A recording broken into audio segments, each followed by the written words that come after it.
Hello challengers, ChallengerAoE here, and today we've got another episode for the Zero to Hero series. Today's a little bit of a different one. I'll be going for an archer build order, similar to the videos I've done previously. However, this has got a bit of a twist at the end, a bit of a surprise loss, if it were. It's a 2v2 in Arabia. So I'm here in the orange as the Vikings. I'll talk about why I'm choosing the Vikings more often these days. My ally is A Factor as the Persians. A Factor is a friend of mine. He's ranked around 1600 on Steam. I think the best he's achieved is about 1700. And he, in terms of skill level, is probably about the same as me, and we'll talk about his civ and his resources in a moment. Then we've got me in Cantor in red as Malay. His rating was similar to my rating. Then we have in green Frank and El Bruge in Vietnamese, and he had the lowest rating. So let's just talk about the civs and each player's resources while the game's kicking off. So Vietnamese, considered one of the lower tier civilizations, just because they don't get any early Dark Age or Feudal Age real bonuses to eco, so they're not really getting a head start that other civs get. You can already see by the build order, is quite new to the game. He's collecting more than one sheep and outside for the town centre, so he's getting that extra walking distance in, slowing down his start. He's got forward gold towards me, secondary stone towards me, berries towards me, tree line towards me, second gold out to the side, main stone, yeah, between him and his ally, but at the back he's got nothing. So I'm going to say bad map for green. So looking at red now, much more experienced player. He's done a ball lure, he's getting sheep under the town centre, everything's under the town centre, get some straggler trees, berries at the back of his base, safe wood line at the back, secondary gold out to the side, main stone out to the front, which is a little bit dangerous, main gold and secondary stone also out to the front with again another small wood line out to the side. So again, very open base here, going to be very difficult to wall. Malay, not a bad civ. Let's just look at Malay on the tech tree, shall we? So you get that Cramp Warrior, which is half population, so you can get that spam on the go, cheap elephants. Unfortunately, advancing next stages, that makes it very difficult to follow build orders. But he's got those real fish trap bonuses, but not a lot of water. I mean, he could try it there, but not really worth it.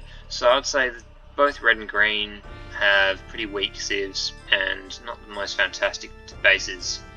Looking over at the A Factor, Persians, I believe they get early resources at the start of the game. Doesn't add too much, as it's kind of a one-off bonus. It's not sort of massive help. A Factor, again, quite a good place, but he's got his wood out to the sides, quite safe. Berries at the back, quite safe. And main stone out front. Oh no, and he's got his gold out to the side behind the tree line. So this is horrible if he wants to go for gold units, especially his Persians. I mean, he can't really want to go for those elephants or anything just because they're so expensive and his gold is so unprotected. But he's got a nice safe wood line at the back and he can go for those deer.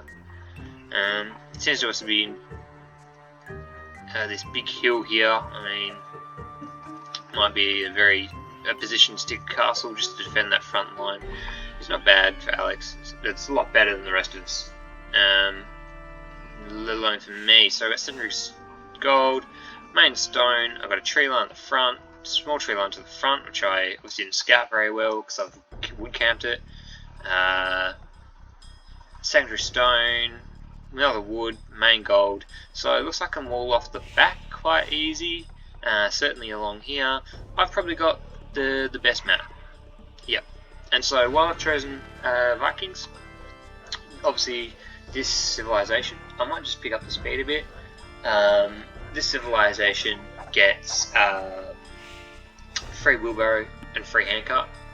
So why it's so fantastic is it's quite an expensive tech, but at the same time, when you research that, you're unable to produce villages. So if I get it for free, and immediately, when everyone is researching wheelbarrow, I will be producing villages. And as soon as I hit feudal, I'll also get the bonuses that come with that. So now let's just look at how we're all tracking. So I've on 20 pop, A factors on 25 and housed, Incantus on 22, and 23 for Frick and I'm not green. Now I do believe I was the first one up to feudal age. So again, this is just the classic archer build order here. I've gotten out my villages to gold, and A factor's now showing me where red is, and I've signalled to him where green is. So because green's Vietnamese, I believe one of his bonuses is he gets to see where we are already. He's probably already signalled to his ally where we are, because obviously he doesn't get to see that either. Poor form there, but we're on. Alright, so I'm already first one up. I'm getting down those double archer ranges, and I'm getting out those archers. Meanwhile, I'm running around with my scout and I'm having a little look around. So A Factor and I are already discussing who I was going to attack first. We decided that red was the stronger player, and it's a little bit confusing for me because at times green had the highest score, but you can just see by his build. You know, he's got a saturated lump camp, way too many builds on that one lump camp. You know, he's not using his houses to wall, which he should have gone for a nice wall at home on Arabia especially. Camps, he could have built that closer, because I don't think he's going to oversaturate these resources. And he's onto farms quite... Oh no, it's quite a acceptable time for him to be on farms. Reds, you know, he's gone for the wall. I mean, his scouting obviously wasn't that great. I think green wasn't that fantastic either. And I'm already coming forward with my military. So I've got 13 ranged units. All of them not coming forward, so I've got 11 archers coming forward. And I've had a look. I'm just kind of running into his base. I mean, he could have easily attacked me just then, but he didn't. I'm just kind of running around, looking for views to kill, and I get an easy kill right here. I mean, he easily could have killed my scout like he did just then, but he left it too late. So, green actually went up to Castle Age before red, which was concerning. Done some sort of fast castle build, getting onto that double town centre, 3 town centre, so he's gone for that boom, unwalled, unfortunately for him. Meanwhile, I've come in, you know, I've got a villager kill, and it annoys me, you know, I forgot a few easy kills for red there, and then I run outside town centre and I'm into the base. This is when he comes in with a bit of a tower to protect his wood line, and I'm just getting a few veal kills, idling that TC, while Alex is focusing on going straight to castle, which is hit, and he's going for knights. So his base is also quite open. He's got a spear out, he's got a tower on his wood, and he's gone so he's gone quite defensive, but he's still quite open on the home front. Meanwhile, I've got how many archers now? 17 ranged units sitting under the tower. I'm a little bit stuck, unfortunately.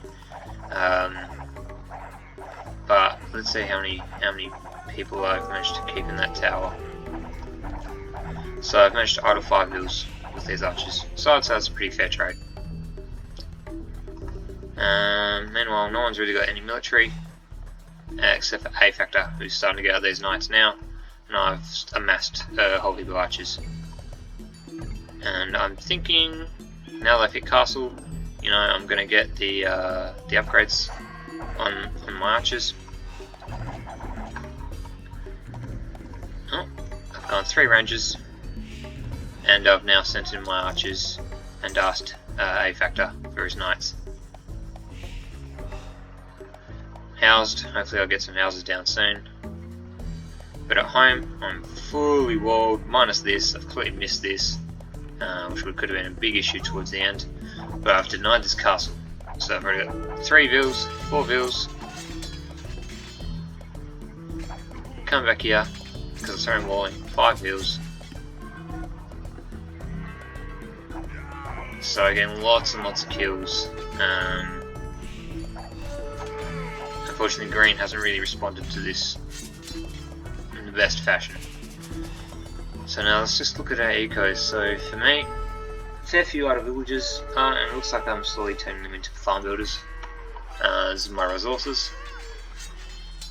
A factor, high stone, high gold. It makes sense for the knights just producing. Green. Oh, this is red, sorry. He's getting relics. He's going out collecting relics. High gold, low everything else, but it looks like he's really strongly invested into farms, which should pay off really shortly for him. And let's just look at green. Green, unfortunately, is getting a hit everywhere. He's got knights harassing Zico. My archers have come through, and we're now camping the hill because I wanted to come back in. This is his army here. So he knows I'm out here somewhere, and it looks like he's looking for me. But he didn't patrol, he's just walked his army straight into me, and I just mailed his through his knights because I've got basically double bodkin arrow on my archers now. So I've got that +2 attack. And I'm walking back, getting those easy kills. Obviously, green's gone for some sort of night rush. And we have the relics. A factor obviously not happy about this, seeing that that was happening. I've run in here, getting heaps more kills, most amount of points at home.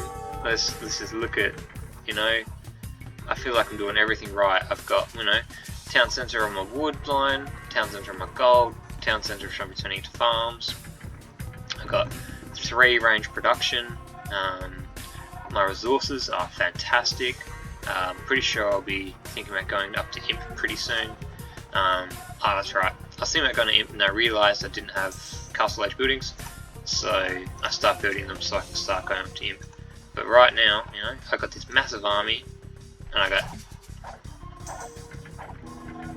we got this problem here. So despite the fact that, we have 1,000 more team points than either of these guys, I've got my crossbows here, I have killed, you can see all the bodies. He's sending small groups of ration archers at me. Their high pierce armor makes them good against archers, but I've just got so many of them, there's just no chance. Green's now coming over here, protecting the monastery. A Factor and I now, we're running in, we're realising, the situation that we're in. So we've hit Imperial, and we're going to try and treb down some things. I'm running in now, trying to run straight over, realising that there's these castles here. So I'm getting some easy kills. A Factor's running in with those horsemen, and we really need to focus out this monastery now. We're really running out of time. Meanwhile, green is struggling. Hasn't really built any more villages. It's kind of given up on what he does have. Whatever he sends at me is now arbalest, so I'm just mopping up. I've watered my base. My base is now nice and safe. I've got more military coming into green's base, but look at this. I wasn't watching here. He's trebbing down archers, but when should that happen? I realise the castle's going out. I'm trying to stop that. A Factor's, spent wasting too much time. He's trebbing down this. But he needs to come forward. We've got all these defensive trebs here stopping us. And we've only got 60 years left. I might go normal speed now. So now we're getting desperate. I realise I need to start slinging Alex, because Alex is the only one that's in a position to be able to stop him. And I've got all these resources and I can't do anything with it. So I'm building a siege workshop. So I'm not doing the right things here. No, I've hit green. Green's very much dead. He's got nothing really going on in his base at all. I should really have given up here. You know, this every time we try to get close to it, he's trebbing us down. 50 years left on the clock. You can see where this is going, you know. I'm pretty sure I forced down a market eventually with 6 or 7 villages. You know, at home Alex is looking really strong. He's got the farms up. He's got, how many town centres? 2, 3. He's on 3 TC. Boom. He's got a castle at the front. He's got stables forward. I've got arabesques. And they're just trebbing. That's it. Castles and trebs. That's it. For 38 years left. And I'm producing out here, hoping that Alex is going to get the win. I'm going to siege ram and cap ram so I can ram train down this base. You know, I've got the market so I can start sending resources. And we're calling the GG with Alex with a bit of salt giving them the bad game. And it's over. So let's just look at the this is the most annoying thing. Easily, the A Factor and I were far better players. Obviously, you know, Green had nothing left. Every time he tried producing anything, I was able to kill it. I had small groups of archers everywhere, which again he could have easily killed, but I had these coming in, which were going to be siege rams pretty soon. I have more arabesques. I had the production still going at home. And I was coming forward with my forward villages so I could start building trebs. But unfortunately it was just too late. Too late, and he's got the light cavalry trying to get trebs. How unfortunate. How unfortunate. So now let's just look at the achievements, shall we? Alright. I managed to get the total score here, the largest score. Killed the most units. Again, I went for archers, so I would expect a ratio like this. Lashed army again with my archers. A Factor, again, awesome at booming. A little bit slow in the military, but the guy's a fantastic player, in my opinion. Really interesting that Red got so much stone and gold. Looks like there's a bit of sling going on here towards the end as well. So, Feudal Age in 1148, pretty impressed with that. Castle was pretty good, and definitely could have gone up to Imperial faster. I should have been paying attention to my resources. That one castle was the forward castle, but I did have more stone in the bank. Could have gone for another one, but I just didn't need it. This is the problem. Yeah, so I did receive a little bit of a salty message from the A Factor at the end of this game, telling me that maybe in future play Conquest, fully understands, because this should have been easy points. So I was looking at about maybe 16, 70 points at this point in time, and then I lost about, I'd say it's only a small amount because it was a team game, so I think about 1660 at the moment. But that's painful. I mean, 2/3 of the total population of the game was A Factor and myself. And look at my military; it was bigger than the total population of Red, and it was definitely bigger than the total population of Green. So frustrating game. But I think Archer build order, I've pretty much got it down packed now. Just wanted to show you guys this video because the salt was so real at the end of this game. Talking to the A Factor, a relic victory has not happened to me. I didn't know where those relics were on the map, but surely one would have been between us. We easily could have stopped it. We never did. So kudos to Red and Green. Well played. But that was today's Zero to Hero video. If you liked it, guys, give me a like, subscribe to the channel. Feel free to email me your maps at ChallengerAoE@gmail.com. So I'll catch you in future videos, challengers. Catch you later.